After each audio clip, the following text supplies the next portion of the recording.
Vincent Marais, bonjour. Bonjour. Les cybermenaces donc, ne menacent pas, c'est ce que vous venez de dire tout à l'heure, seulement les grands groupes, mais aussi les PME et TI.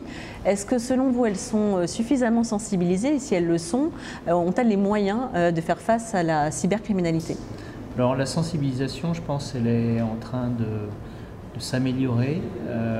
Les grands groupes sont déjà très sensibilisés, les PME et les ETI sont en cours de monter en maturité sur ces sujets, ne serait-ce que parce qu'elles ont été frappées par des incidents de cybersécurité qui ont par exemple pu détruire des systèmes, effacer des données, etc., des fraudes également. Et puis deuxièmement parce que les grands groupes mettent la pression, commencent à mettre la pression sur leurs fournisseurs, sur ces sujets de cybersécurité. Parce qu'une cyberattaque peut tout à fait passer par un fournisseur, donc une PME ou une ETI, pour aller rebondir au sein du réseau d'un grand groupe. D'accord. Et est-ce que vous pourriez nous donner quelques exemples justement de cybercriminalité que vous avez pu rencontrer dans le cadre de vos missions? Alors vous avez ce qu'on appelle les ransomware ou rançongiciels, je crois en bon français.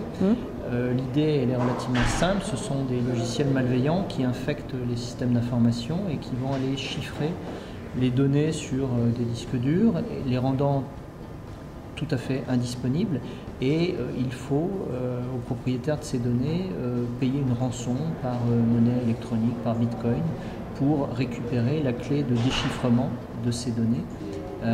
Ça c'est un premier type d'attaque. Vous avez également de l'espionnage, de l'intelligence économique, de l'espionnage industriel, où des attaquants vont rentrer dans les systèmes, dans les messageries pour aller récupérer des fichiers, des emails, etc., des bases de données. Vous avez aussi des fraudes sur les systèmes de paiement, les systèmes de paiement fournisseurs ou même les systèmes RH, où il s'agit simplement de faire en sorte que des RIB soient modifiés. Et donc ensuite les sociétés payent leurs fournisseurs comme elles doivent le faire, sauf que ce n'est pas le bon RIB qui est dans le système, et donc le virement part à la mauvaise adresse.